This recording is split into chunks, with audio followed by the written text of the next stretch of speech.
이혼 서류에 서명을 마친 후 나는 단 하나의 명령을 내렸다. 내 삶을 통제했던 남자의 이름으로 된 15장의 카드를 모두 정지시켰다. 그리고 그가 내연녀와 약혼식을 올리던 바로 그날, 나의 한마디는 그의 얼굴에서 핏기를 완전히 앗아갔다. 그 말이 그토록 뼈 아팠던 이유는 무엇일까? 그 순간 그가 진정으로 두려워했던 것은 과연 무엇이었을까? 단 한 번의 서명으로 10년의 세월이 지워졌다. 정말이지 그렇게 간단한 일이었다.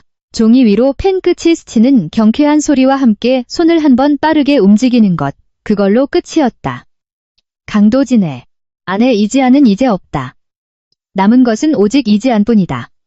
그녀는 이혼 합의서 위에 적힌 자신의 서명을 물끄러미 바라보았다. 손은 여전히 미세하게 떨리고 있었지만 서명만큼은 온전하고 단호했다. 오랜 시간 고민하고 수없이 눈물 흘린 끝에 마침내 받아들인 결정에 대한 증명이었다. 이러면 다 된 건가요, 변호사님? 그녀가 물었다. 목소리는 차분했고 거의 아무런 감정도 묻어나지 않았다.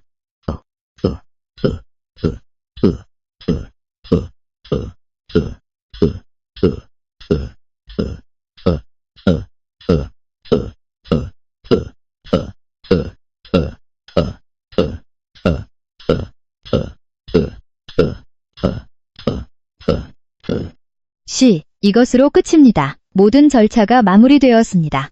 담당 변호사가 대답했다. 선한 눈매를 가진 50대 여성 변호사의 얼굴에는 연민이 역력했지만 태도만큼은 여전히 프로다웠다. 지아는 고개를 끄덕였다. 자리에서 일어난 그녀는 단정한 베스트를 온매무시하고 핸드백을 집어들었다. 축하합니다. 혹은 유감입니다. 같은 말은 없었다. 서늘한 사무실 안에는 무거운 침묵만이 감돌았다.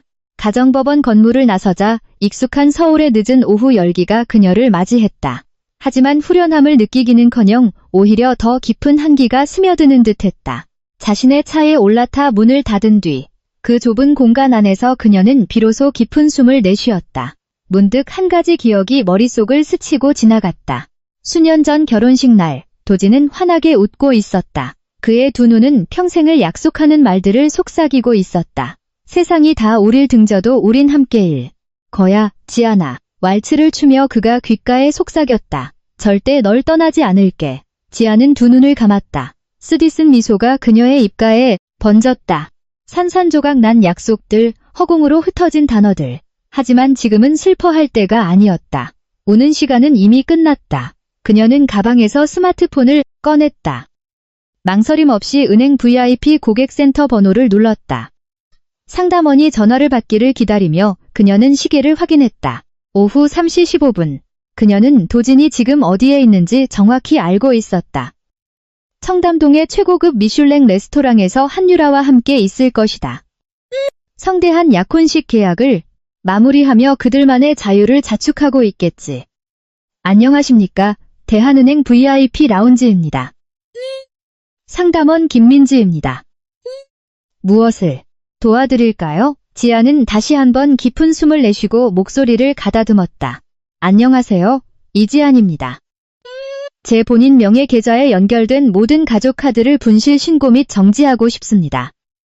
네, 고객님. 본인 확인을 위해 성함과 생년월일을 말씀해 주시겠습니까? 지아는 필요한 모든 정보를 제공했다. 그녀의 목소리는 한치의 흔들림도 없이 차갑고 또렷하며 확고했다. 정보 확인 감사드립니다. 이지안 고객님. 현재 고객님 계좌에 연결된 가족 카드가 총 15장으로 확인됩니다. 15장 모두 정지하시겠습니까? 상담원의 목소리에 약간의 의아함이 묻어났다.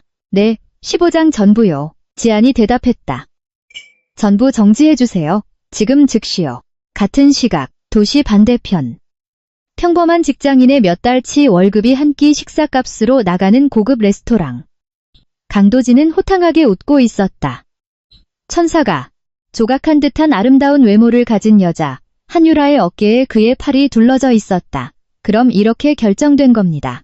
최고급 그랜드 볼룸, 최상급 샴페인, 내 미래의 아내를 위한 모든 것을 최고로 준비해주세요. 도진이 웨딩 디렉터에게 거만한 목소리로 말했다. 물론입니다. 강 대표님, 최고만을 원하시는 대표님께 어울리는 예식이 될 것입니다. 디렉터가 대답했다. 도진은 씩 웃으며 지갑에서 윤기가 흐르는 검은색 블랙카드를 꺼내 자랑스레 건넸다. 여기 있습니다. 계약금은 이 카드로 결제해주세요. 디렉터는 카드를 받아들고 정중히 인사한 뒤 자리를 떴다. 도진은 유라를 바라보며 그녀의 뺨에 입을 맞췄다. 봤지, 자기야? 내가 원하는 건 뭐든 다 가질 수 있다고. 하지만 몇 분 후 웨딩 디렉터가 다시 돌아왔다. 그의 얼굴은 핏기가 가시고 약간 창백해져 있었다. 그는 도진에게 다가가 허리를 숙이고 귓속말을 했다. 대표님, 죄송합니다만 카드가 승인 거절되었습니다. 도진의 얼굴에서 웃음기가 사라졌다. 그의 눈이 가늘어졌다. 뭐라고요? 그럴 리가 없는데. 다시 긁어봐요. 이미 3번이나 시도했습니다만 계속 거절로 뜹니다. 도진의 목덜미로 뜨거운 열기가 확 뻗쳐올랐다. 의문에 가득 찬 유라의 시선이 느껴졌다. 수치심이 가슴속으로 번지기 시작했다. 말도 안 된다. 그 카드는 한도가 없는 블랙카드였다. 좋아요, 계좌 이체로 하죠. 그는 수치심을 모면하려 애쓰며 억지로 말했다. 하지만 스마트폰 뱅킹 앱을 열려는 순간 서늘한 깨달음이 그의 뒤통수를 쳤다. 이 타이밍, 오늘, 그리고 지금 이 시간. 이런 짓을 할 수 있는 사람은 단 한 명뿐이었다. 마스터 계좌를 쥐고 있는 단 한 사람.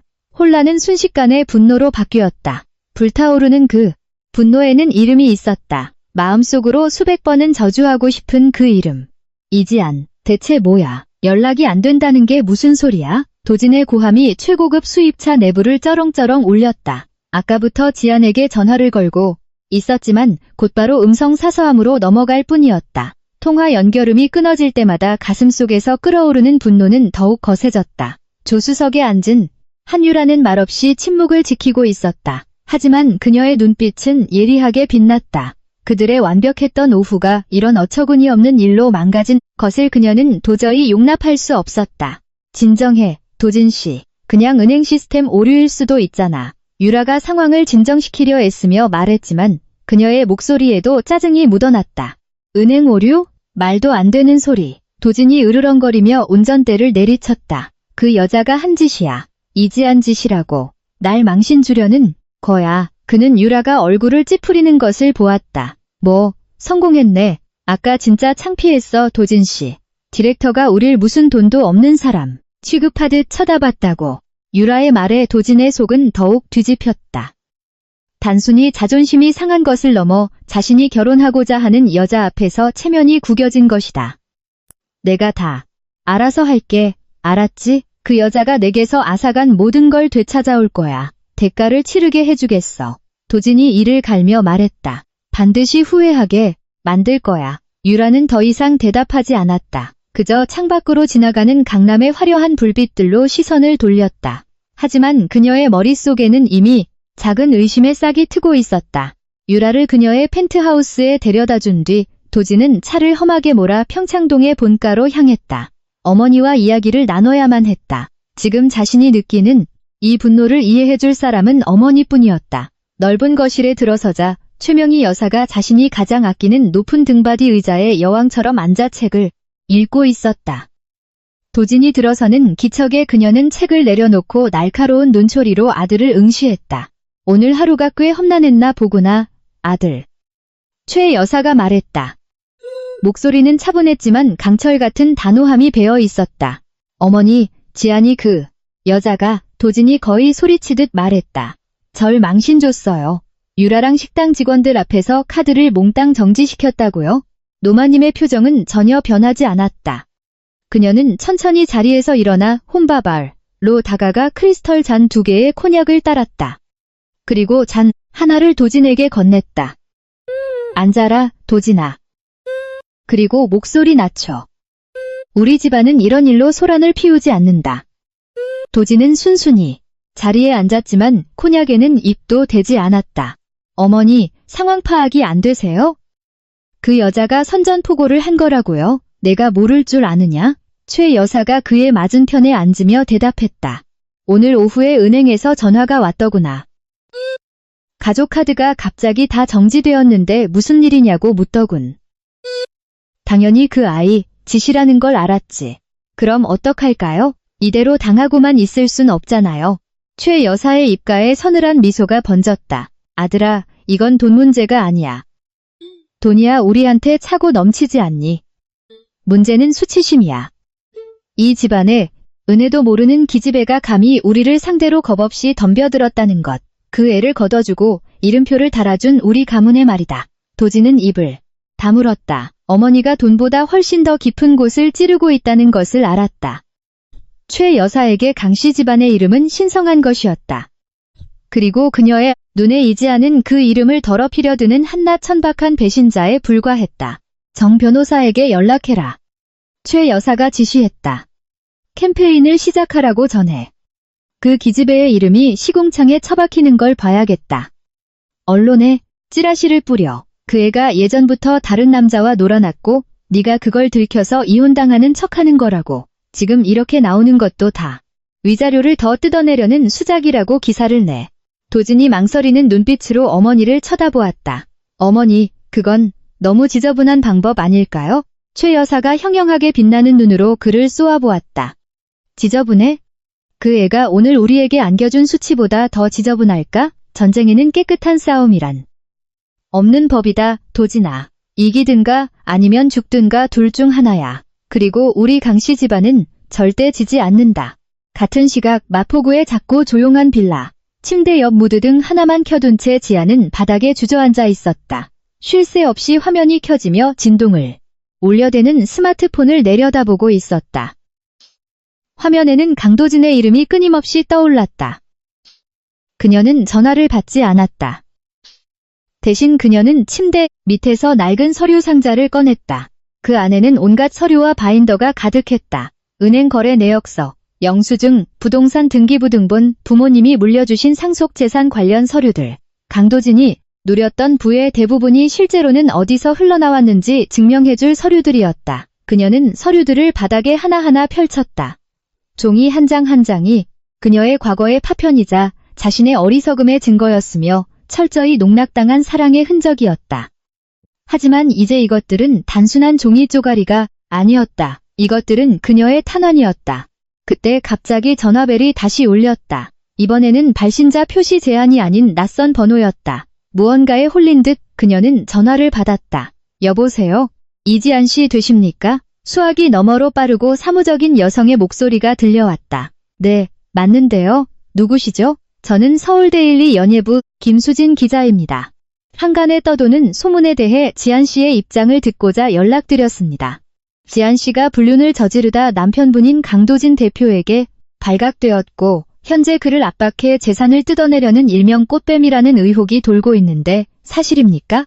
지안은 쥐고 있던 영수증을 바닥에 떨어뜨렸다. 기자의 말은 마치 날카로운 유리 조각처럼 그녀의 귓가를 파고들었다. 온몸으로 차가운 공포가 기어올랐다. 그녀가 앉아있는 바닥보다 더 차가운 냉기였다. 말문이 막혔다. 목이 바짝 타들어갔다. 너무 빨라. 마음속에서 누군가 속삭였다. 놈들이 너무 빨리 움직이고 있어. 여보세요? 지안씨, 듣고 계십니까? 기자가 재차 물었다. 그런 정보는 대체 어디서 들으신 거죠? 지안이 간신히 쥐어 짜내듯 물었다. 단어 하나하나가 납덩이처럼 무거웠다. 아주 신뢰할 만한 제보자로부터 저희 데스크에 정보가 들어왔습니다. 심지어 사진 자료도 포함되어 있고요. 내일 아침 기사화되기 전에 본인의 반론을 듣고 싶어서 연락드린 겁니다. 사진? 무슨 사진? 그녀에겐 다른 남자 따위는 없었다. 그녀의 온 세상은 오직 강도진 하나뿐이었다. 가슴에 날카로운 통증이 느껴졌다. 이건 사랑에 실패한 아픔이 아니었다. 배신이 완전히 새로운 차원으로 진화하며 주는 고통이었다. 그들은 그녀의 돈을 뺏는 것으로 만족하지 않았다. 이제 그녀의 인격과 존엄성까지 산산조각 내고 싶어 했다. 통제하고 있던 분노가 걷잡을 수 없이 타올랐다. 두려움도 섞여 있었지만 새롭게 피어난 결연함이 이를 압도했다. 김 기자님, 지안이 입을 열었다. 그녀의 목소리는 더 이상 떨리지 않았다. 소름 끼칠 정도로 차분하고 단단했다. 방금 하신 말씀은 전부 거짓입니다. 완벽한 새빨간 거짓말이요. 그렇다면 제보된 의혹을 전면 부인하시는 건가요? 단순히 부인하는 게 아닙니다. 지안은 바닥에 흩어진 서류들로 시선을 돌렸다. 이제 세상이 진짜 이야기를 알아야 할 때가 온 것 같군요. 진짜 이야기라뇨? 무슨 뜻이시죠? 기자님, 그 기사 내보내지 마세요. 지안이 단호하게 말했다. 만약 내보내신다면 제가 쥐고 있는 특종이 그 기사의 방향을 완전히 뒤엎어버릴 거니까요. 기자님이 상상하시는 것보다 훨씬 더 거대하고 추악한 진짜 이야기 말입니다. 기자가 미처 대답하기도 전에 지안은 전화를 끊어버렸다. 그녀는 스마트폰을 침대 위로 던졌다. 호흡이 얕고 빨라졌다. 그녀는 바닥에 널브러진 서류들을 다시 내려다보았다. 이것들은 이제 단순한 탄환이 아니었다. 이것은 그녀의 유일한 무기이자 방패였다. 전쟁은 시작되었다. 그리고 그녀는 더 이상 방구석에 틀어박혀 울기만 하는 이지안이 아니었다. 현실을 부정하고 외면하던 어리석은 아내도 아니었다. 지금 강씨 일가를 마주하고 있는 여자는 더 이상 잃을 것이 없는 여자였다. 그리고 그것이야말로 그들이 가장 두려워해야 할 적의 모습이었다. 다음 날 아침, 사태는 우려했던 대로 흘러갔다. 그녀의 경고에도 불구하고 서울데일리는 단독 기사를 터뜨렸다. 그들뿐만이 아니었다. 거의 모든 온라인 연예 매체와 찌라시 사이트가 동일한 기사로 도배되었다. 강씨 일가의 파경 스캔들, 재벌가 후계자, 꽃뱀 아내의 희생양되다. 이지안의 충격적인 이중생활 강 대표 아내, 의문의 내연남과 미래 현장 포착. 지안은 노트북 화면을 멍하니 응시했다. 옆에 둔 커피는 이미 차갑게 식어 있었다. 명치 끝에 커다란 돌덩이가 얹힌 것 같았다. 기사 링크 하나를 클릭하자 커다란 사진 한 장이 떴다. 그것은 지난달 캐나다에서 잠시 귀국한 사촌 동생 데이비드와 함께 찍힌 사진이었다. 안부를 묻기 위해 식당에서 만났을 때 찍힌 파파라치 컷이었다. 사진 속 두 사람은 환하게 웃고 있었고 교묘한 앵글 탓에 얼굴이 아주 밀착된 것처럼 마치 연인 사이처럼 보이게 조작되어 있었다. 캡션에는 이렇게 적혀 있었다. 이지안의 삶에 숨겨진 미스터리한 남성의 정체는? 이어서 그녀의 과거 사진들이 줄줄이 첨부되었다. 그녀가 마치 사치와 허영에 찌든 여자처럼 보이게끔 악의적으로 선별된 사진들이었다. 모두 도진이 억지로 그녀를 데리고 갔던 해외여행에서 도진이 사준 옷과 보석을 걸치고 그가 직접 찍어준 사진들이었다. 하지만 기사의 문맥 속에서 그 사진들은 그녀가 돈을 밝히는 속물이라는 결정적인 증거로 둔갑해 있었다. 가장 뼈아픈 것은 가문 측근이라는 관계자들의 코멘트였다. 예전부터 남편에게 불만이 많은 것 같았습니다. 한 관계자가 말했다.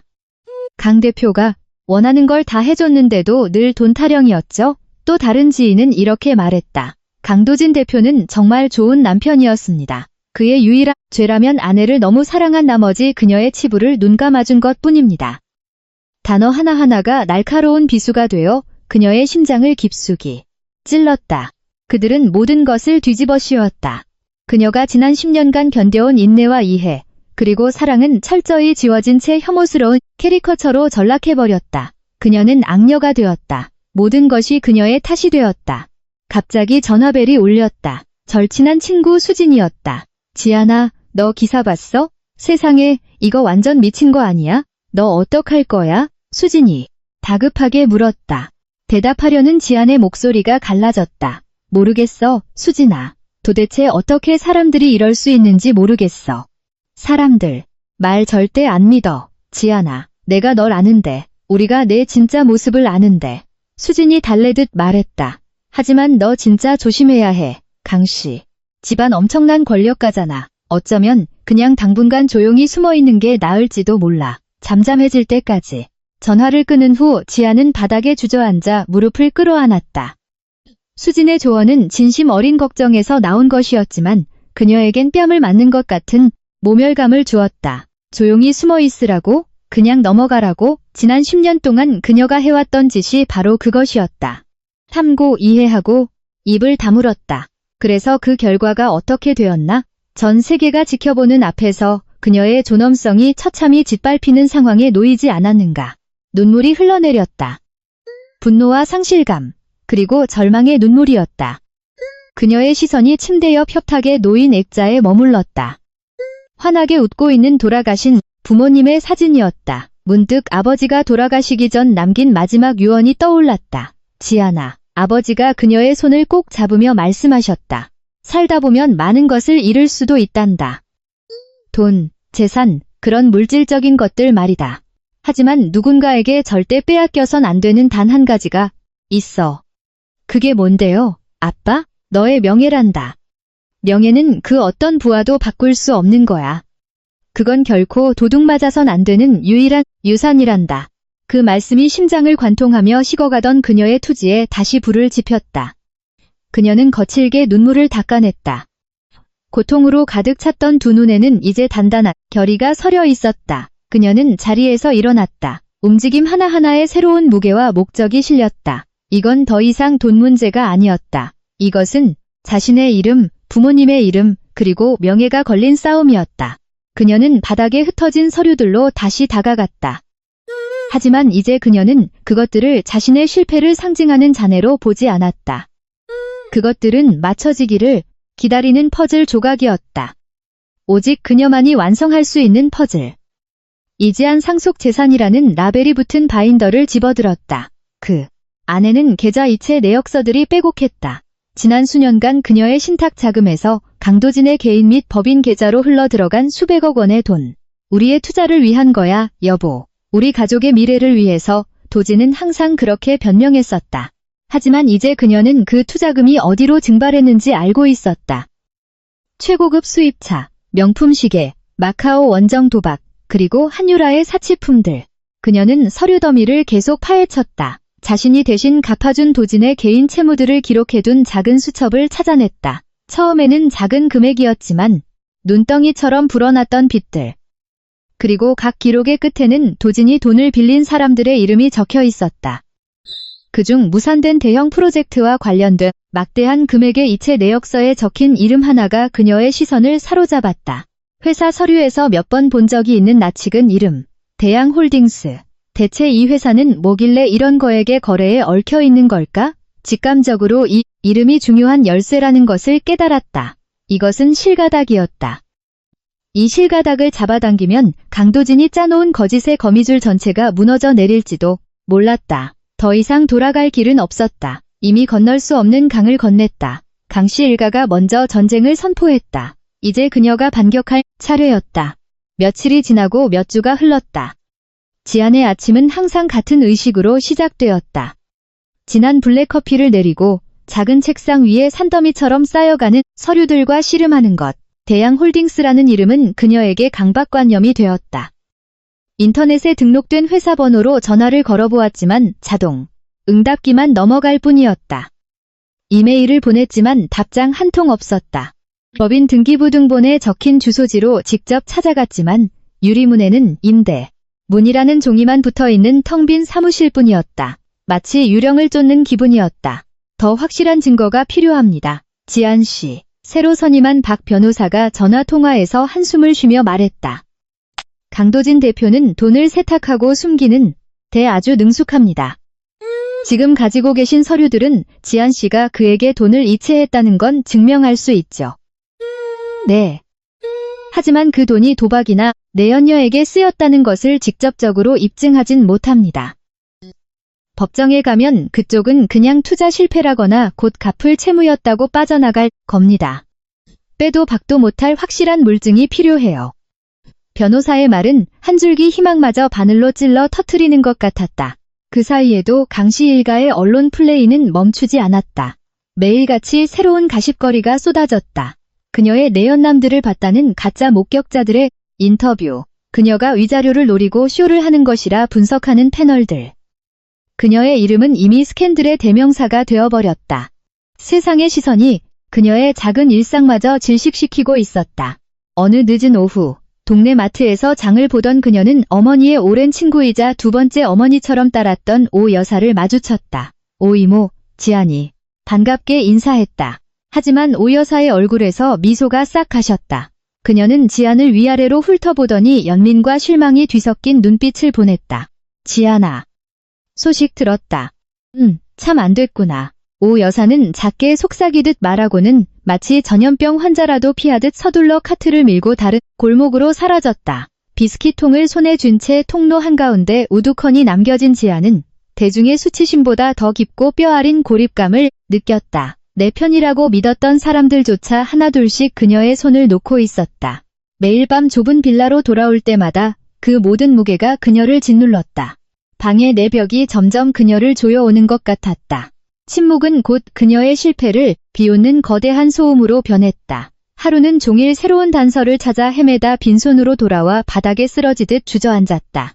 벽면을 가득 채운 포스트잇, 계좌 추적 다이어그램, 인물 관계도를 멍하니 쳐다보았다. 그녀만의 작전 상황실이었다. 하지만 지금 이 순간 그것은 그저 그녀의 무력함을 증명하는 거대한 무덤처럼 보였다.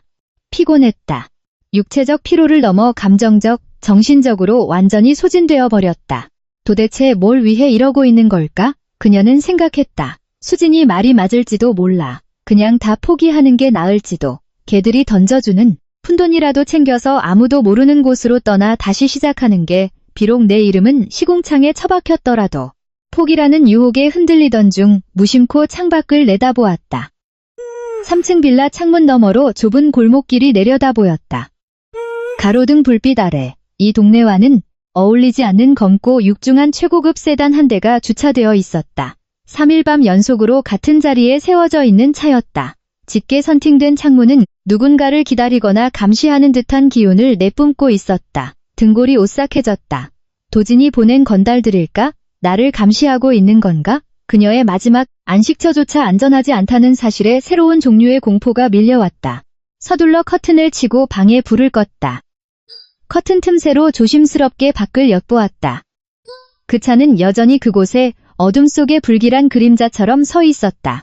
조금 전까지 느끼던 피로감은 순식간에 두려움으로 바뀌었고 포기하고 싶던 마음은 살고 싶다는 생존 본능으로 바뀌었다. 창밖의 차를 숨죽여 지켜보던 그때 현관문에서 크고 연속적인 노크 소리가 정적을 찢었다. 쾅, 쾅, 쾅. 지아는 소스라치게 놀랐다. 심장이 목구멍 밖으로 튀어나올 것만 같았다. 이 야심한 시각에 누가 이렇게 문을 두드린단 말인가? 그녀는 숨을 꾹 참은 채 미동도 하지 않았다. 밖에 누군가가 포기하고 돌아가기만을 기도했다. 하지만 노크는 멈추지 않았다. 더 크고 집요하게 이어졌다. 후들거리는 다리를 이끌고 천천히 현관문으로 다가갔다. 도어뷰어로 밖을 내다보았다. 경비원도 택배 기사도 아니었다. 도진이 보낸 어깨들의 얼굴도 아니었다. 문 밖에는 고급 맞춤 정장을 입은 60대 초반의 남자가 서 있었다. 희끗희끗한 옆머리에 진지하고 감정을 읽을 수 없는 굳은 표정. 전혀 모르는 얼굴이었다. 평생 단 한 번도 본 적 없는 사람. 하지만 그의 고든 자세와 뿜어져 나오는 압도적인 아우라가 그가 평범한 사람이 아님을 말해주고 있었다. 남자가 다시 문을 두드리며 입을 열었다. 두꺼운 철문을 뚫고 들어오는 그의 목소리는 낮고 묵직했다. 이지안 씨, 안에 있는 거 압니다. 얘기 좀 합시다. 심장 박동 소리가 문 두드리는 소리만큼이나 귓가를 세차게 때렸다. 지아는 문 뒤에 선 채 한 손을 말아쥐고 다른 손으로는 비명이 새어나가지 않게 입을 틀어막았다. 이지안 씨, 제발요. 저는 적이 아닙니다. 남자가 다시 말했다. 위협적이지 않았지만 거역하기 힘든 무게감이 실려 있었다. 강도진 대표에 대해 나눌 이야기가 있어서 왔습니다. 낯선 남자의 입에서 나온 강도진이라는 이름은 소름을 유발했지만 동시에 강한 호기심을 불러일으켰다. 경호원도 아니고 경찰도 아니다. 대체 누구지? 당신 누구야? 지안이 문에 바짝 붙어 용기를 내어 물었다. 강도진한테 무슨 볼일인데요? 밖에서 할 얘기는 아닙니다. 안에 들어가서 얘기하시죠. 남들이 들어서 좋을 건 없는 내용이니까. 지아는 짧은 시간 동안 치열하게 고민했다. 밖에 검은 차, 찌라시 기사들, 사방이 적으로 둘러싸인 이 막막한 고립감. 어차피 위험한 상황인데 낯선 이를 집에 들인다고 해서 뭐가 달라질까? 하지만 만약 이 사람이 위험한 인물이 아니라면? 내가 부딪히고 있는 이 거대한 벽을 뚫어줄 유일한 해답이라면? 그녀는 절박했고 절박함은 인간에게 기묘한 용기를 쥐어주는 법이다. 천천히 도어록을 열었다. 고요한 밤 공기를 가르는 잠금 해제 소리가 총성처럼 크게 울렸다. 안전고리는 걸어둔 채 문을 아주 조금 열어 남자의 얼굴을 확인했다. 강도진에게 원하는 게 뭡니까? 최대한 흔들림 없는 목소리를 꾸며내며 물었다. 남자가 그녀의 눈을 똑바로 응시했다. 날카롭고 꿰뚫어 보는 듯한 눈빛. 우리가 그자에게 원하는 건 똑같습니다. 이지안 씨, 바로 심판이죠. 그 단어가 주는 기묘한 무게가 지안의 심장을 관통했다. 지안은 천천히 문을 다시 닫고 안전고리를 푼 뒤 문을 활짝 열었다. 들어오세요. 남자가 집 안으로 들어섰다. 좁은 거실, 벽을 빽빽이 채운 서류와 다이어그램들을 찬찬히 둘러보더니 마치 자신의 가설이 증명이라도 된 듯 미세하게 고개를 끄덕였다. 지안은 그에게서 시선을 떼지 않았다. 아직 당신이 누군지 말씀 안 하셨는데요. 그가 지안을 돌아보며 말했다. 나는 대양홀딩스의 김 회장입니다. 지안은 숨을 들이켰다. 그녀가 미친 듯이 찾아 헤매던 바로 그 이름, 좁고 있던 유령이 지금 살과 뼈를 가진 인간의 모습으로 그녀 앞에 서 있는 것이다. 놀라움은 곧 의심으로 바뀌었다. 대양홀딩스라고요? 지안의 목소리가 미세하게 떨렸다. 강도진의 비즈니스 파트너 중 한 명 아니었나요? 마지막 말에는 짙은 적대감이 배어 있었다.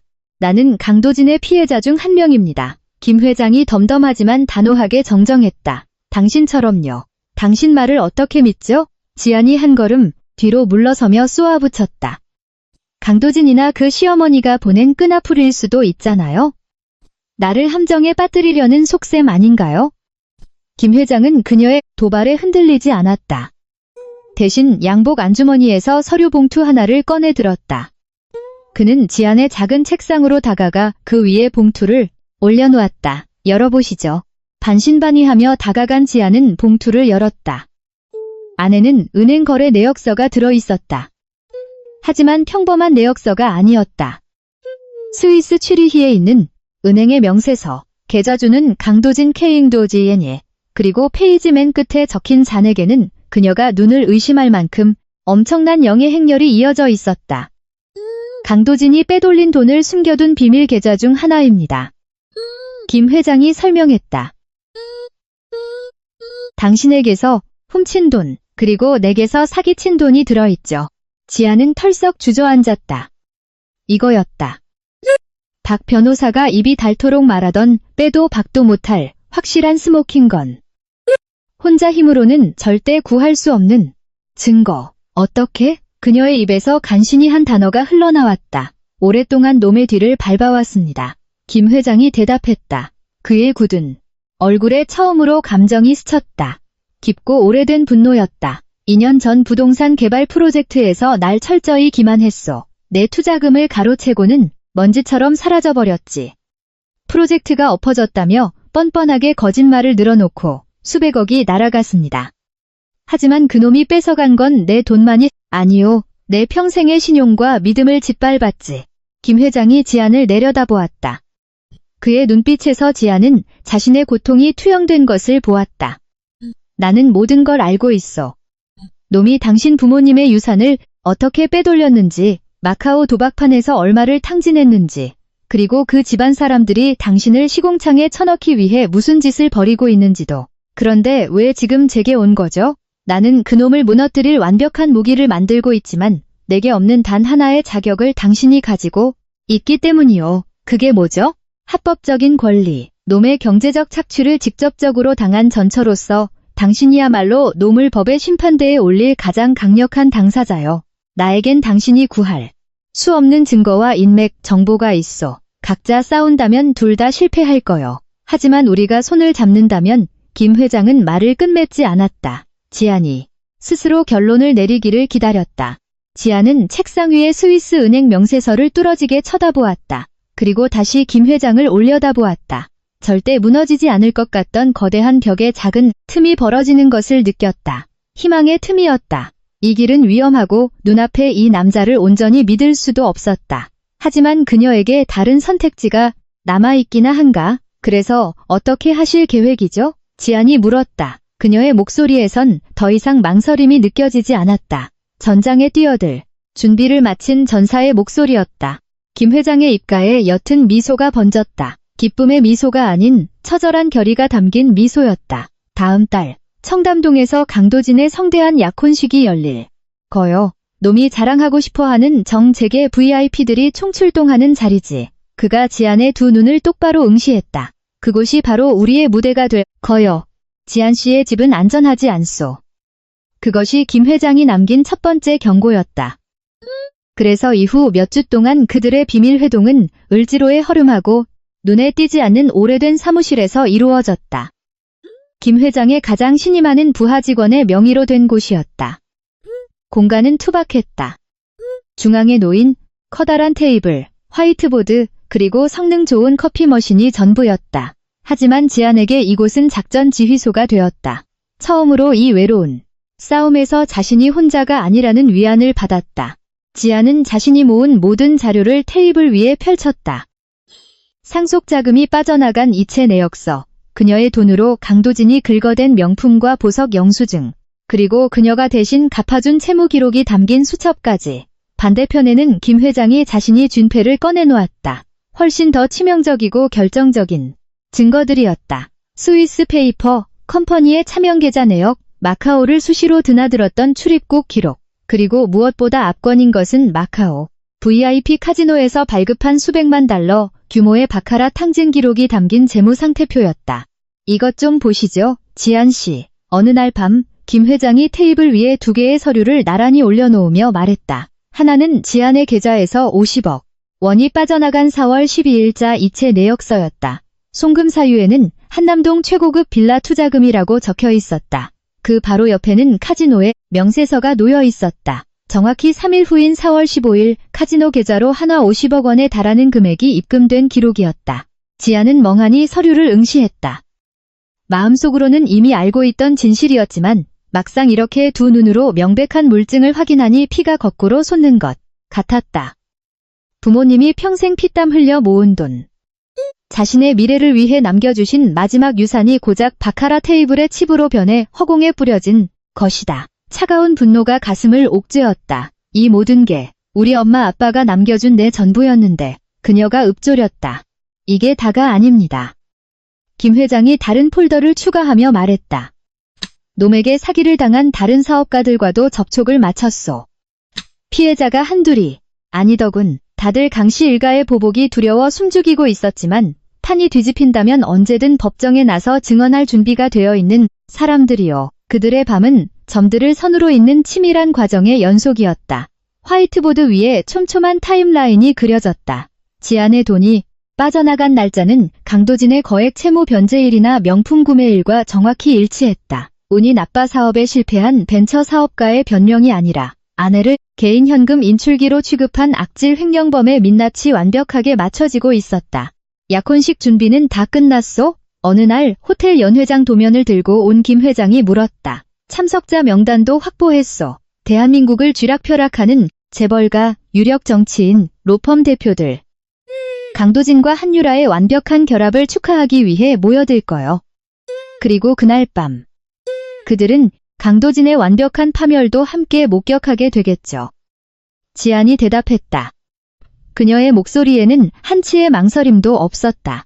그들은 모든 디테일을 철저히 계획했다. 연회장에 설치된 대형 LED 스크린들을 활용할 생각이었다. 서류 스캔본, 사진, 금융기록 등 모든 증거를 망라한 멀티미디어 프레젠테이션을 준비했다. 기술적인 부분은 김 회장의 몫이었다. 호텔 내부에 심어둔 그의 측근이 시스템 접근 권한을 넘겨주기로 되어 있었다. 지안의 역할은 단순하지만 가장 핵심적이었다. 지안 씨는 그 자리에 반드시 서 있어야 하오. 김 회장이 말했다. 울부짖는 피해자가 아니라 자신의 왕좌를 되찾으러 온 여왕의 모습으로 그들 앞에 서야만 해. 약혼식을 일주일 앞두고 지안은 미처 챙기지 못한 개인 물품들을 가지러 평창동 본가로 잠시 향해야만 했다. 혹시 모를 불상사를 대비해 박 변호사가 동행했다. 남은 책들을 상자에 담아 정리하던 중 그녀는 현관역 콘솔 위에 놓인 두툼하고 고급스러운 봉투 하나를 발견했다. 수신인은 이재안이었다. 봉투를 열어보았다. 약혼식 공식 초대장이었다. 두꺼운 고급 용지에 금박으로 새겨진 글씨들. 사치와 위선이 완벽하게 응집된 한 장의 종이었다. 하지만 지안의 시선을 사로잡은 것은 그것이 아니었다.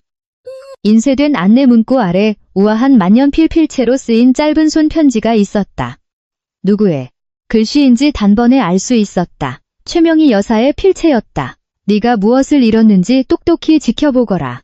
이건 단순한 경고가 아니었다. 철저한 모욕이자 얼굴에 내리꽂는 뺨 한 대였으며 그들의 세계에서 그녀가 철저한 패배자임을 확인시키려는 잔인한 조롱이었다. 지아는 그 문장을 뚫어지게 쳐다보았다. 순간적인 모멸감은 이내 다른 감정으로 변모했다. 마음 한구석에 아주 조금이라도 남아있던 연민이나 망설임마저 완벽하게 소각되었다. 남은 것은 순도 100%의 차갑고 단단한 결의뿐이었다. 초대장을 움켜쥔 손에 힘이 들어갔다. 종이, 모서리가 손바닥을 파고들었다. 아니요, 어머님. 그녀는 속으로 되뇌었다. 그날 밤, 모든 것을 잃는 게 누구인지 똑똑히 지켜보게 될 사람은 바로 당신들입니다. 박 변호사라니 그 유명한 독사가 변호를 맡았다고? 평창동 본가의 서재, 도진의 날카로운 목소리가 방안을 울렸다. 그의 맞은편에는 강씨, 집안의 전담 변호사인 정 변호사가 심각한 표정으로 앉아 있었다. 네, 맞습니다. 국내 최고의 소송 전문 박 변호사입니다. 정 변호사가 안경을 치켜올리며 대답했다. 게다가 법원에 제출된 소장 내용을 보니 단순한 재산 분할이나 위자료 청구가 아닙니다. 대규모 민사상 사기 및 부당 이득 반환 소송을 촘촘하게 준비 중입니다. 도진이 벌떡 일어섰다. 주먹이 꽉 쥐어졌다. 사기? 그 여자가 어디서 그런 말도 안 되는 소설을 써오는 거야? 증거도 없잖아. 서재. 한 구석에는 최명희 여사가 우아하게 홍차를 마시며 앉아 있었다. 그녀의 눈빛은 먹이를 노리는 뱀처럼 서늘했다. 진정해라, 도진아. 허둥대는 건 패배자들이나 하는 짓이야. 하지만 어머니, 이건 심각해요. 만약 소송에서 지기라도 하면 돈만 뺏기는 게 아니라 우리 그룹 이미지까지 끝장난다고요. 그래서 최 여사가 찻잔을 내려놓으며 말했다. 일이 더 커지기 전에 싹을 잘라버려야지. 약혼식 전에 무조건 끝내. 그날 밤 어떤 잡음도 나오는 걸 원치 않는다. 어떻게 할까요? 도진이 초조하게 물었다. 간단하지. 어머니가 대답했다. 사람에겐 누구나 가격표가 있는 법이야. 그 애가 절대 거절하지 못할 숫자를 제시해. 그래도 거절한다면 짓밟아버려. 자기가 지금 누구를 상대하고 있는지 뼛속 깊이 깨닫게 해줘라. 도진은 어머니의 조언을 따르기로 했다. 정면 돌파만이 답이었다. 지안이 정말 무슨 믿는 구석이 있어서 이러는 건지 아니면 돈을 더 뜯어내기 위한 블러핑인지 그녀의 눈을 보고 직접 확인해야 했다. 흥신소를 통해 지안의 빌라 주소를 알아낸 그는 문자 메시지를 보냈다. 만나자. 할 얘기가 있어. 너랑 나 단둘이서.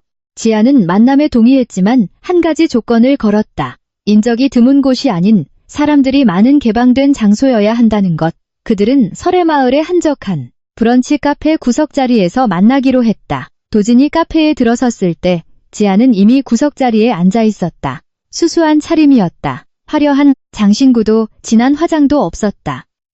하지만 그녀에게서 뿜어져 나오는 기운이 예전과 달랐다. 유약하고 애정 결핍에 시달리던 과거의 아내는 온데간데 없었다. 흔들림 없는 시선, 그리고 나약함이 아닌 철저한 통제력을 보여주는 단단한 침묵만이 그를 기다리고 있었다. 나와줘서 고마워. 도진이 맞은편에 앉으며 입을 열었다. 억지로 꾸며낸 가증스러운 동정심이 담긴 미소를 지어 보였다. 잘 지냈어, 지아나? 걱정 많이 했어. 지아는 대답하지 않았다. 그저 진짜 본론을 꺼내라는 듯 무표정하게 그를 응시할 뿐이었다. 도진의 입가에서 가짜 미소가 사라졌다. 좋아, 본론만 말하지. 네가 화난 거 알아. 화낼 권리 있어. 하지만 네가 지금 벌이고 있는 짓, 이 소송 전 아무한테도 도움 안 돼. 그는 재킷 안주머니에서 서류 봉투 하나를 꺼내 테이블 위로 밀어보냈다. 은행 수표야. 50억. 이거 받아. 네가 사고 싶은 거 다 사고 새 인생 시작해. 조건은 하나야. 소송 당장 취하하고 이 모든 일은 잊어. 우리 좋게 좋게 끝내자. 지아는 테이블 위에 봉투를 내려다보았다. 그리고 도진을 올려다보았다. 씁쓸하면서도 차가운 비소가 그녀의 입가에 번졌다. 50억.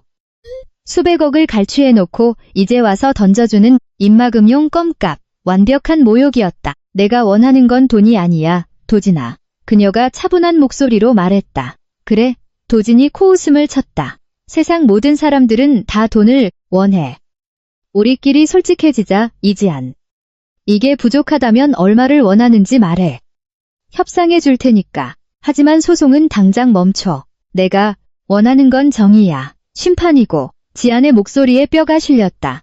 도진의 표정이 순식간에 일그러졌다. 동정하는 척하던 가면이 벗겨지고 흉악한 분노가 민낯을 드러냈다. 정의? 네가 뭔데 정의를 운운해? 네가 감히 나를, 우리 강씨 집안을 이길 수 있을 것 같아?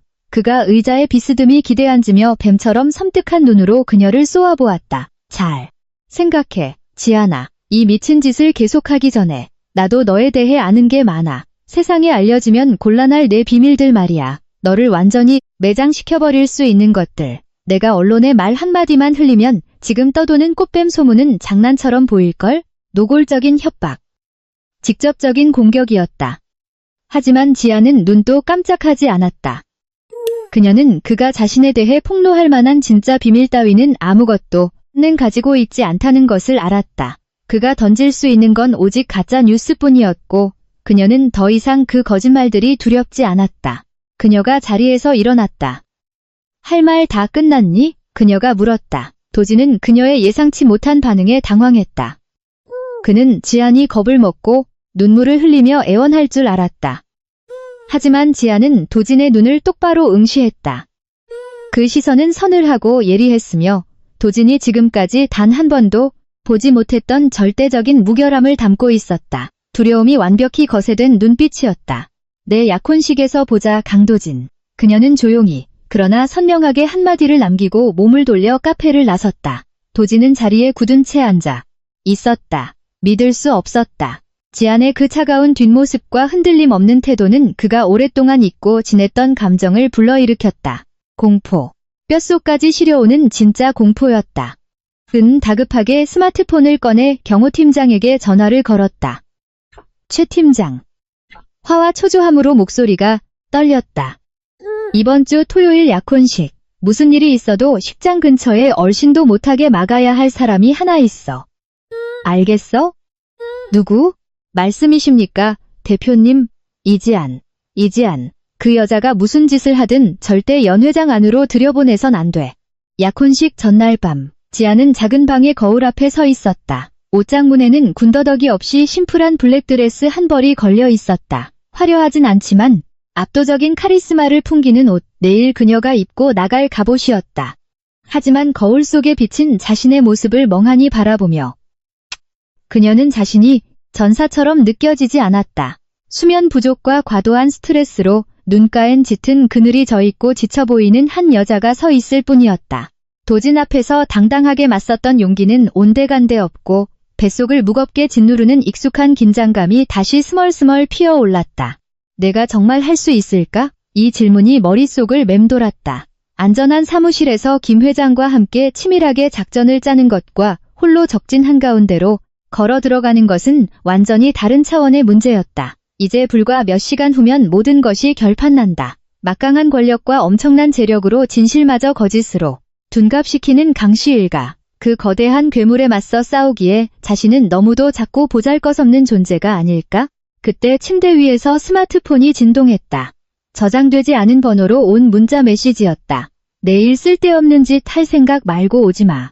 널 위해서 하는 경고야. 이름은 없었지만 누구인지 뻔했다. 강도진이었다. 마지막 경고. 내 주제를 파악하라는 비열한 협박. 지아는 침대 가장자리에 털썩 주저앉았다.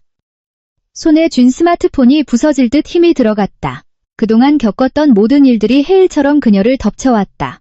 10년의 거짓된 결혼, 생활, 처절한 배신의 고통, 찌라시와 가짜뉴스로 겪은 끔찍한 수치심, 증거를 모으며 겪었던 피말리는 시간들, 그리고 이 끔찍한 공포, 극도의 나약함이 몰려오는 순간 그녀는 포기를 떠올렸다. 아직 늦지 않았다. 내일 나타나지 않으면 그만이다. 도진이 유라와 결혼하든 말든 내버려 두고 패배를 인정하고 깨진 조각들을 주워 담아 어디 멀리 가서 조용히 살면 되지 않을까. 어쩌면 그게 훨씬 더 쉽고 평화로운 길이 아닐까. 그녀의 시선이 방 한구석에 놓인 상자에 머물렀다. 본가에서 가져온 물건들이 담긴 상자. 그 위에는 부모님의 사진이 담긴 액자가 놓여 있었다. 그녀는 자리에서 일어나 조심스럽게 액자를 들어 올렸다. 환하게 웃고 있는 부모님의 얼굴, 사랑, 정직, 그리고 존엄성의 상징. 아버지는 항상 그녀에게 옳은 것을 위해 싸우고 거짓 앞에 무릎 꿇지 말라고 가르치셨다. 만약 부모님이 지금 살아계신다면 그녀에게 무슨 말씀을 하셨을까? 그냥 포기하라고 하셨을까? 아니면 당당히 맞서 싸워 그분들이 물려주신 이름의 명예를 지키라고 하셨을까? 명예는 그 어떤 부하도 바꿀 수 없는 거야. 아버지의 유언이 다시 한번 귓가에 맴돌았다. 지금 여기서 포기하는 것은 단순히 소송에서 지는 것이 아니었다. 부모님의 모든 가르침을 저버리는 일이었다. 그녀 자신의 존엄성뿐만 아니라 부모님의 기억마저 시궁창에 짓밟히도록 내버려 두는 일이었다. 그녀는 깊은 숨을 들이마셨다. 가슴속에 응어리진 의심과 불안이 점차 다른 무게의 감정으로 치환되었다. 그것은 두려움의 무게가 아니라 책임감의 무게였다. 다시 스마트폰이 울렸다. 김 회장이었다. 잠시 망설이던 그녀는 전화를 받았다. 이지안 씨. 수화기 너머의 목소리는 그녀의 안부를 묻지도 구구절절한 격려의 말을 건네지도 않았다. 준비됐습니까? 단 한 번의 짧은 질문. 하지만 그 질문에는 모든 것이 걸려 있었다. 후퇴할 수 있는 마지막 기회였다. 지아는 거울 속 자신을 다시 쳐다보았다. 피로와 긴장 너머로 무언가 다른 것이 보였다. 두 눈에서 형형하게 빛나는 광채, 결코 꺼지지 않을 불꽃, 고통이 점화하고 분노가 키워냈으며 이제는 꺾이지 않는 결의로 활활 타오르는 불꽃이었다. 거울 속 여자는 더 이상 강도진의 아내가 아니었다. 동정받아야 할 가련한 피해자도 아니었다. 그녀는 이지안, 자랑스러운 부모님의 딸, 철저히 배신당했지만 결코 패배하지 않은 여자. 처참히 상처 입었지만 스스로 싸우는 법을 깨우친 전사였다.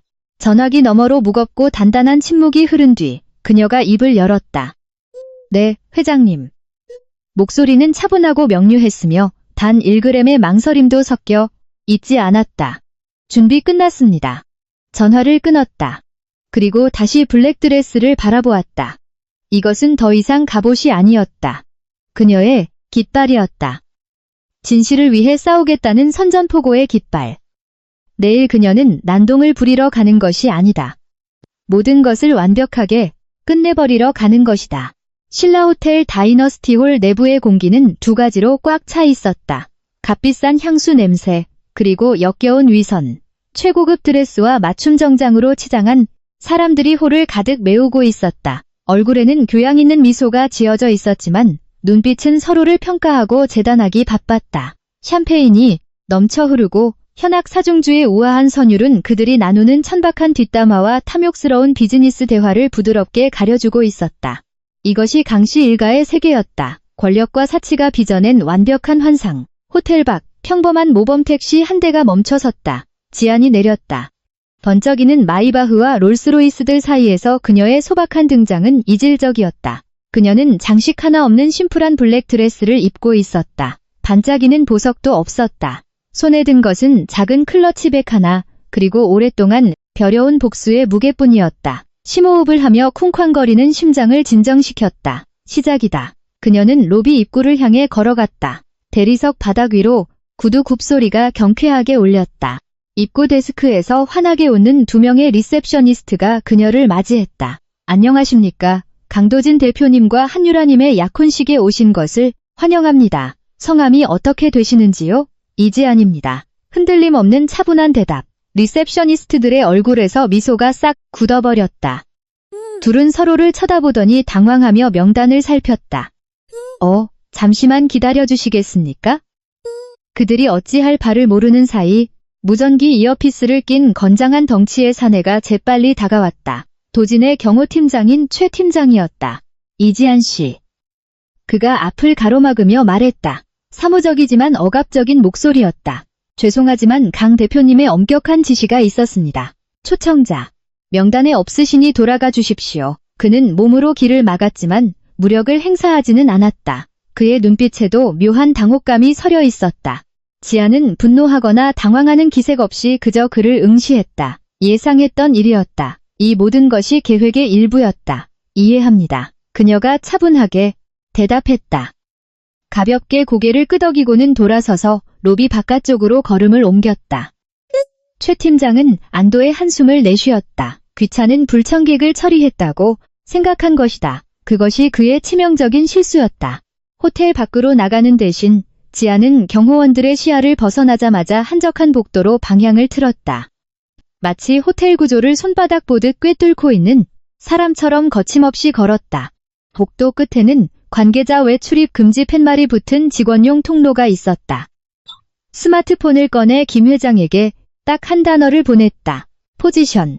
몇 초 후 육중한 문이 살짝 열리며 연 회장 웨이터 유니폼을 입은 한 남자가 고개를 내밀었다. 이지안 씨, 이쪽입니다. 아무런 질문도 없었다. 지안은 안으로 들어섰다. 밖에 화려한 로비와는 딴판인 음식 냄새와 접시 부딪히는 소리로 가득 찬 주방 뒤편이었다. 완벽한 연극 무대의 백스테이지. 남자는 미로 같은 복도를 지나 지안을 연 회장 측면과 바로 연결되는 보조 출입문으로 안내했다. 준비 완료됐습니다. 남자가 속삭였다. 건투를 빕니다. 지안은 다시 한번 깊은 숨을 들이켰다. 마지막으로 눈을 질끈 감았다 떴다. 불안감은 온데간데 없이 사라지고 핏줄 속엔 차가운 얼음물만 흐르는 듯했다. 그녀는 천천히 문을 밀고 홀 안으로 걸어 들어갔다. 무대 위에서는 강도진이 마이크를 잡고 있었다. 그의 팔짱을 낀 한유라도 함께였다. 도진은 샴페인 잔을 높이 쳐들고 세상을 다 가진 듯한 미소를 짓고 있었다. 나의 미래 유라를 위해 그가 쩌렁쩌렁한 목소리로 외쳤다. 그리고 우리의 눈부신 앞날을 위해 그의 건배사는 끝을 맺지 못했다. 홀 측면에서 소리 없이 나타난 검은 드레스를 입은 여자를 제일 앞줄에 누군가가 발견했기 때문이다. 대화가 뚝 끊겼다. 옆 사람이 고개를 돌렸고 그 다음 사람이 고개를 돌렸다. 파도처럼 시선이 쏠렸다. 웅성거림이 마른 풀에 불붙듯 순식간에 퍼져나갔다. 홀의 공기가 급격히 얼어붙는 것을 감지한 현악 사중주단도 연주를 서서히 멈췄다. 음악이 끊겼다. 수백 명의 대화가 일제히 멈췄다. 수백 쌍의 눈동자가 오직 그녀만을 향했다. 숨막히는 정적이 그랜드 볼룸 전체를 집어삼켰다. 무대 위 도진의 얼굴에서 미소가 딱딱하게 굳어버렸다. 믿을 수 없다는 듯 그의 두 눈이 튀어나올 듯 커졌다. 유라는 미간을 찌푸린 채 자신들의 가장 빛나는 순간을 망쳐버린 이 낯선 불청객을 어리둥절하게 쳐다보았다. 하지만 가장 극적인 반응을 보인 것은 VVIP석 정중앙에 앉아있던 최명희 여사였다. 자랑스러움으로 가득 차 있던 꼿꼿한 여왕의 자태는 일순간 굳어버렸다. 오만방자했던 두 눈에는 흉흉한 분노와 함께 평생 처음 보는 낯선 감정이 스치고 지나갔다. 바로 두려움이었다. 지안은 수백 명의 시선 따위는 아랑곳하지 않았다. 그녀의 시선은 오직 무대 앞에 세 사람, 도진, 유라, 그리고 최 여사에게만 고정되어 있었다. 그녀는 플로어 중간에 얼어붙은 듯 서 있는 웨이터에게 다가가 트레이에서 샴페인 잔 하나를 집어들었다. 그리고 완벽한 정적 속에서 자신의 잔을 가볍게 치켜들며 입을 열었다. 소리를 지르지도 악을 쓰지도 않았다. 하지만 그녀의 맑고 서늘한 목소리는 홀 전체에 뚜렷하게 메아리 쳤다. 파티를 멈추지 마시죠. 그녀의 입가에 얼음장 같은 미소가 번졌다. 이제 막 메인 이벤트가 시작됐으니까요. 지안의 말은 차가운 비수처럼 허공에 꽂혔다. 하객들의 당혹감은 웅성거림과 의문의 찬 눈빛으로 바뀌어갔다. 무대 위 도진이 가장 먼저 충격에서 벗어났다. 그의 얼굴은 분노로 시뻘겋게 달아올랐다. 경호원, 당장 저 여자 끌어내. 저 미친 여자가 어떻게 들어온 거야. 그가 마이크에 대고 악을 썼다. 억누르지 못한 분노로 목소리가 삑사리를 냈다. 두 명의 경호원이 지안을 향해 거칠게 다가오기 시작했다. 하지만 그들이 그녀에게 체다키도 전, 하는 파열음이 홀 전체를 강타했다. 조금 전까지 도진과 유라의 웨딩 화보를 아름답게 비추고 있던 5개의 거대한 LED 스크린이 동시에 팟하고 꺼지며 암전되었다. 그리고 짙은 어둠 속에서 하나의 이미지가 스크린을 꽉 채웠다. 이지안의 계좌에서 강도진의 계좌로 50억 원이 이체되었음을 보여주는 은행 송금 내역서였다. 이게 뭐야? 도진이 비명을 지르며 음향, 조명 부스의 스태프들을 노려보았다. 하지만 스태프들은 키보드만 미친 듯이 두드릴 뿐 시스템은 이미 그들의 통제를 벗어난 상태였다. 화면 위로 이미지들이 쉴 새 없이 쏟아지기 시작했다. 이체 내역서, 또 다른 이체 내역서, 그리고 또 다른 내역서. 짧게는 몇 천만 원에서 많게는 수십억 원까지. 날짜는 지난 8년의 세월을 훑어 내려가고 있었다. 모든 슬립 아래에는 빨간 글씨로 굵게 캡션이 달렸다. 이지안 상속 자금 명목. 하객들의 웅성거림은 이제 통제불능의 소음으로 커졌다. 이건 명백한 범죄야. 당장 기계 꺼. 도진이 미친 사람처럼 소리쳤지만 그의 절규는 군중의 소음에 파묻혀버렸다. 이어 화면에는 화려한 사진들이 등장했다.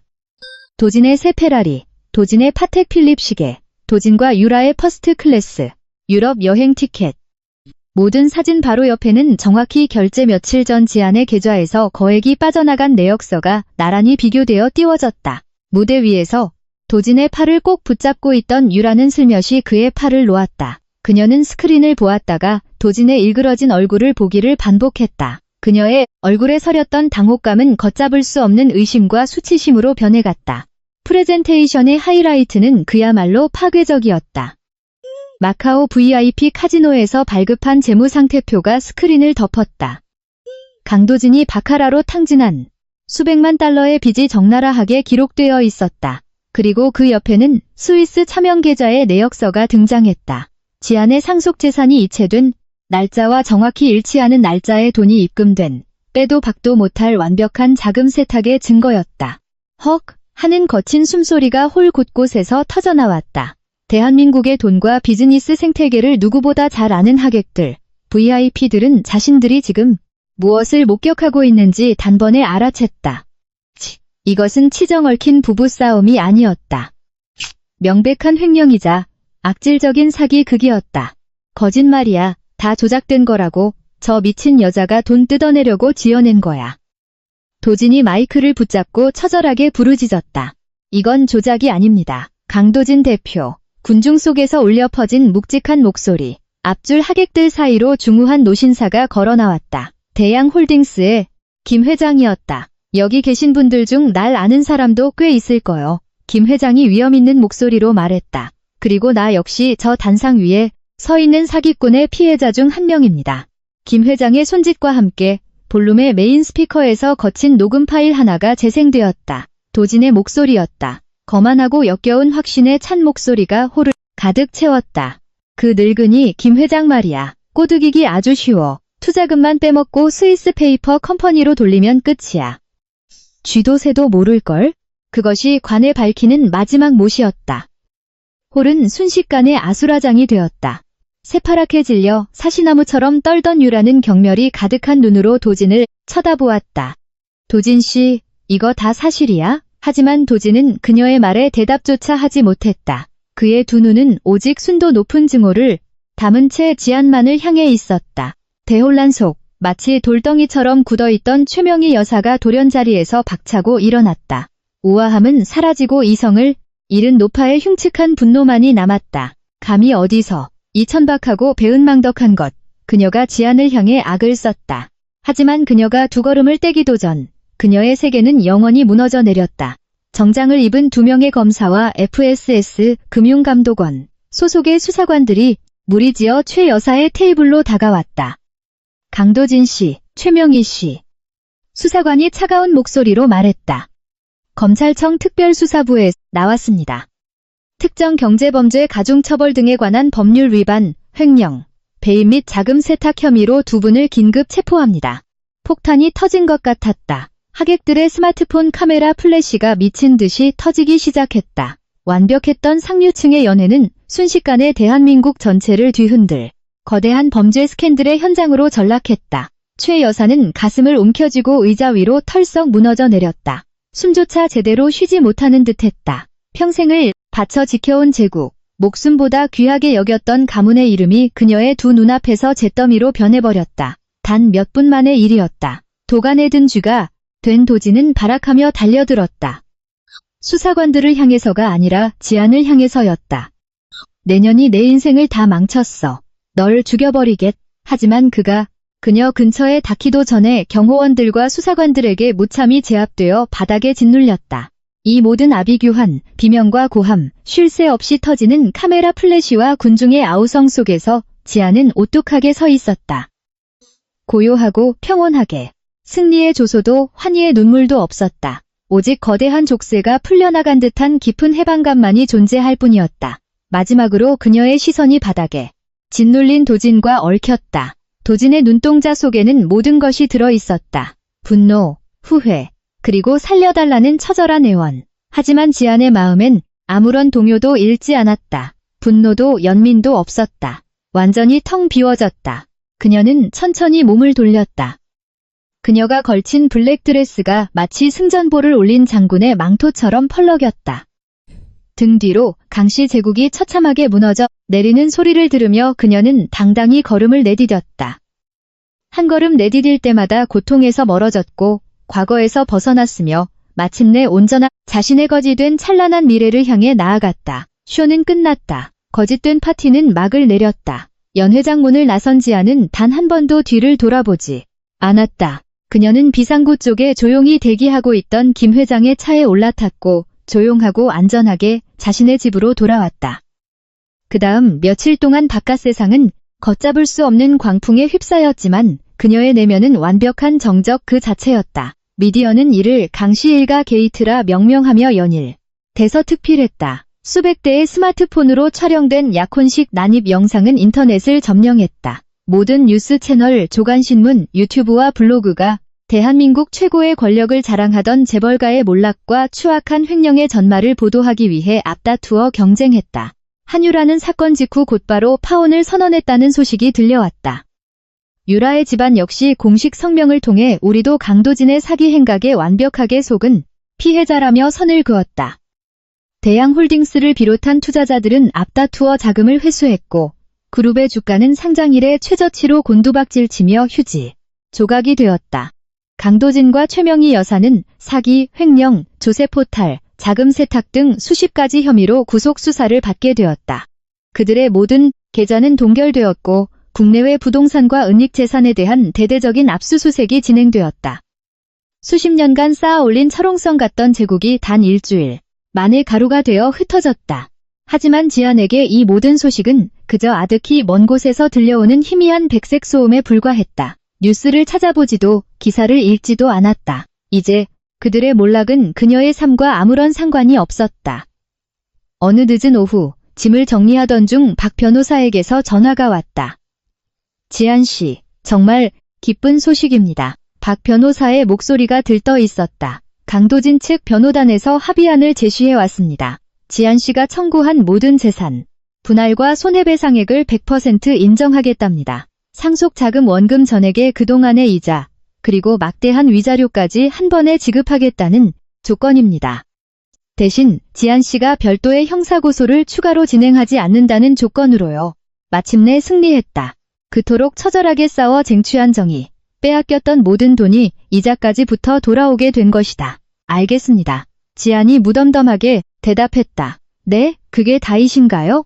변호사가 당황한 듯 물었다. 지안 씨, 우리의 완벽한 승리입니다. 게임 끝이라고요. 지안의 입가에 작은 미소가 번졌다. 알아요, 변호사님. 그동안 정말 감사했습니다. 하지만 저에게 이번 싸움의 목적은 단 한 번도 돈이었던 적이 없거든요. 통화를 마친 그녀는 창가에 털썩 주저앉았다. 서울의 스카이라인 너머로 오렌지빛과 보랏빛이 뒤섞인 아름다운 노을이 지고 있었다. 수년 만에 처음으로 그녀는 가슴 깊은 곳에서부터 차오르는 온전하고 완벽한 평화를 느꼈다. 그리고 그 평화와 함께 뜨거운 눈물이 쏟아져 내렸다. 하지만 예전에 흘렸던 눈물과는 달랐다. 상처, 분노, 비참함의 눈물이 아니었다. 따뜻하고 가벼운, 온전한 해방의 눈물이었다. 그녀는 허비해버린 10년의 청춘을 위해 울었다.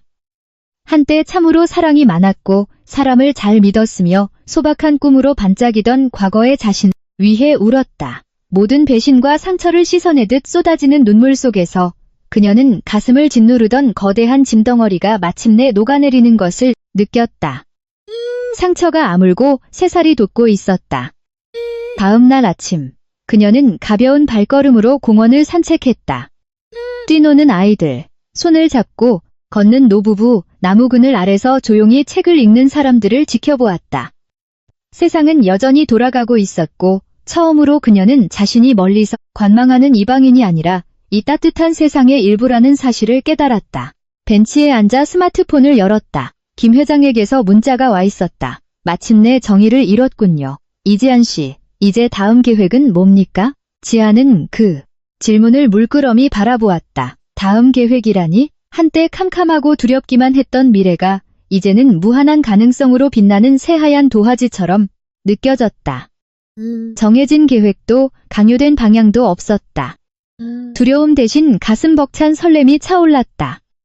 세계 여행을 떠날 수도 있고 다시 공부를 시작할 수도 있으며 한적한 시골 마을로 훌쩍 떠나버릴 수도 있다. 무엇이든 할 수 있었다. 선택권은 오롯이 그녀의 것이었다. 그녀는 김 회장에게 답장을 보냈다. 그동안 정말 감사했습니다, 회장님. 제 다음 계획은 평화입니다. 스마트폰을 덮고 두 눈을 감은 채 쏟아지는 아침 햇살을 온몸으로 느꼈다. 지옥 같던 전쟁은 끝났고 그녀는 살아남았다. 이제 진정으로 다시 숨쉬며 살아갈 시간이었다. 6개월 후 매일 아침간 내린 커피의 고소한 향기와 짭조름한 바다 냄새가 지안의 잠을 깨웠다. 복잡하고 시끄러운 서울을 떠나 그녀는 강원도 양양의 한적하고 평화로운 해변 마을에 자신만의 작은 낙원을 꾸렸다. 푸른 동해 바다가 한눈에 담기는 조그만 공간에 그녀는 카페 지안을 열었다. 크고 화려한 카페는 아니었다. 따뜻한 원목과 대나무를 활용한 소박한 인테리어에 아침 해변에서 직접 주워온 예쁜 조개 껍데기와 해양 식물들로 아기자기하게 꾸며진 곳. 온전한 평화가 머무는 오직 그녀만의 공간이었다. 돌려받은 막대한 유산 중 아주 작은 일부만을 떼어이 소박한 꿈을 실현했다. 남은 돈은 모두 안전한 신탁펀드에 묶어두었다. 뼈아픈 과거에서 배운 값진 교훈이었다. 그녀는 더 이상 재벌가의 사모님 이지안이 아니다. 스캔들의 희생양 이지안도 아니었다. 이곳에서 그녀는 그저 매일 아침 환한 미소로 커피를 내리는 다정한 카페 사장님일 뿐이었다. 한골인 동네 주민들과 서핑을 즐기러 온 여행객들에게 그녀는 늘 따뜻한 안식처를 제공했다. 아침 해가 떠오르면 카페 문을 열고 사람들과 소소한 일상을 나누다 붉은 노을이 질 때쯤 문을 닫는 아주 단순하고 충만한 삶이었다. 어느 늦은 오후 테이블을 닦고 있던 그녀에게 우체부가 편지 한 통을 건넸다. 발신인은 모르는 여성이었다. 조심스레 봉투를 열어 편지를 읽어 내려갔다. 친애하는 이지안 씨. 우리는 일면식도 없는 사이지만 꼭 감사의 말씀을 전하고 싶어 펜을 들었습니다.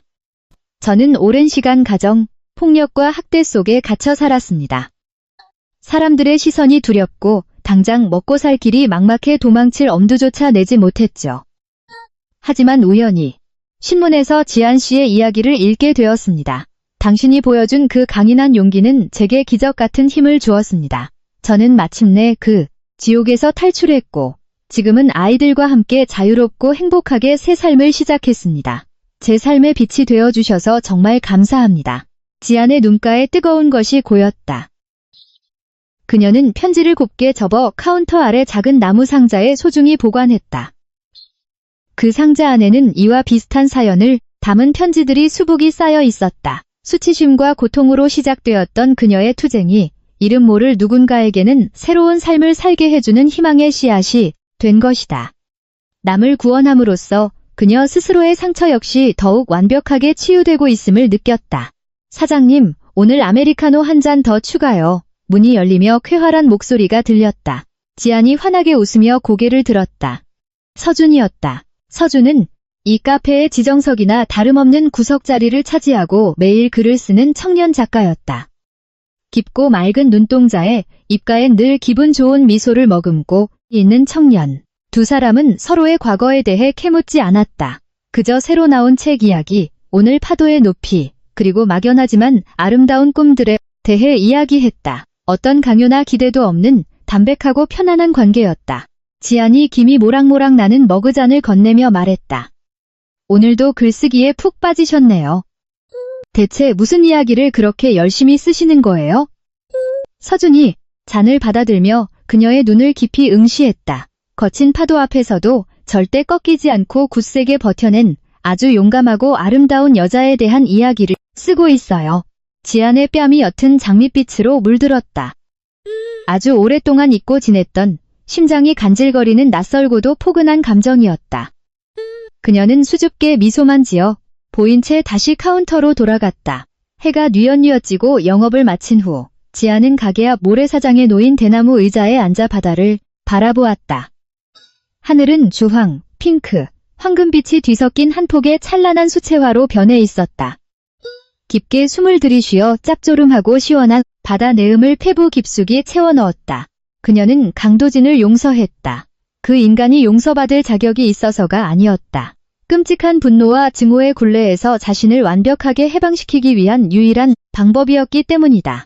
누군가를 지독히 미워한다는 것은 남을 향해 던지는 독약이 아니라 결국 내 영혼을 갉아먹는 맹독이라는 것을 깨달았기 때문이다. 그리고 무엇보다 중요한 것은 그녀 스스로를 용서했다는 사실이다. 지금 해변에 앉아있는 여자는 변호사 사무실을 나서며 떨던 텅 빈 껍데기가 아니다. 그녀는 온전하고 단단하며 눈부시게 자유롭다. 멀리서 서준이 차가운 물 2병을 손에 쥐고 그녀를 향해 걸어오는 것이 보였다. 역시 여기 계실 줄 알았습니다. 서준이 미소 지으며 물병 하나를 건넸다. 제가 하루 중 제일 좋아하는 시간인 거 아시잖아요? 지안이 답했다. 서준은 그녀의 곁에 나란히 앉았다. 두 사람은 아무 말 없이 수평선 너머로 완전히 몸을 숨기는 태양의 마지막 꼬리를 가만히 지켜보았다. 있잖아요, 지안 씨. 서준이 고요한 정적을 깨고 입을 열었다. 제가 노을 지는 이 시간을 가장 좋아하는 이유가 뭔지 아세요? 아무리 길고 칠흑 같은 밤이 찾아와도 결국엔 다시 찬란한 아침을 내어주기 위해 끝을 맺는 과정이라는 걸 알려주니까요. 지안이 서준을 바라보았다. 그리고 이번에는 활짝, 아주 환하게 웃어 보였다. 가식 없는 진짜 미소. 가슴 깊은 곳에서 우러나온 진실된 웃음. 견뎌낸 과거에 대한 벅찬 감사와 앞으로 다가올 미래에 대한 찬란한 희망이 듬뿍 담긴 미소였다. 미래. 그것은 아직 쓰이지 않은 새하얀 백지장. 그리고 이제 그 이야기의 펜을 쥔 사람은 오직 그녀 자신뿐이다. 에필로그. 이것으로 오랜 시간 모욕과 배신, 끔찍한 수치심을 견뎌내야 했던, 그러나 결국 한계선을 긋고 스스로 일어서 존엄성을 되찾은 한 여자의 이야기가 막을 내립니다. 그녀는 이혼 서류에 서명한 직후 전 남편의 돈줄이었던 15장의 카드를 가차없이 정지시켰습니다. 그것은 그녀의 삶을 옥죄던 통제와 속박이 끝났음을 상징하는 위대한 첫걸음이었습니다. 그리고 내연녀와의 화려한 약혼식 당일, 그녀가 터뜨린 진실은 그들만의 견고했던 성을 완벽하게 무너뜨렸습니다. 아무리 치밀하게 숨기고 화려하게 포장된 거짓일지라도 진실은 결국 제때를 만나면 가장 폭발적인 힘으로 터져나온다는 것을 증명한 것입니다. 이 이야기는 우리에게 말해줍니다. 아무리 교묘하게 꾸며진 악일지라도, 지금 당장은 그들이 승리한 채 웃고 있는 것처럼 보일지라도 결코 정의의 심판을 피할 수는 없다는 것을요. 그리고 선하고 정직하며 마음이 올바른 사람은 아무리 짓밟히고 쓰러져도 인생이라는 거대한 흐름이 반드시 가장 아름다운 때에 그들을 다시 일으켜 세워준다는 것을요. 구독자 여러분, 만약 여러분이 이 이야기 속 주인공과 같은 상황에 부닥친다면 모든 미련을 끊어내고 스스로를 위해 당당히 맞서 싸울 용기를 내실 수 있겠습니까? 이 통쾌하고 아름다운 이야기에서 여러분이 발견한 가장 중요한 교훈은 무엇인가요? 이야기를 마치기 전 묻고 싶습니다. 오늘 여러분의 하루는 어떠셨나요? 모두 안전하고 평안하시기를, 그리고 그 어떤 무거운 짐도 홀로 짊어지고 외로워하지 않으시기를 진심으로 바랍니다. 여러분의 목소리는 제게 늘 큰 힘이 됩니다. 댓글로 여러분의 소중한 생각과 감상을 꼭 나누어 주세요. 오늘도 끝까지 함께 해주셔서 진심으로 감사합니다.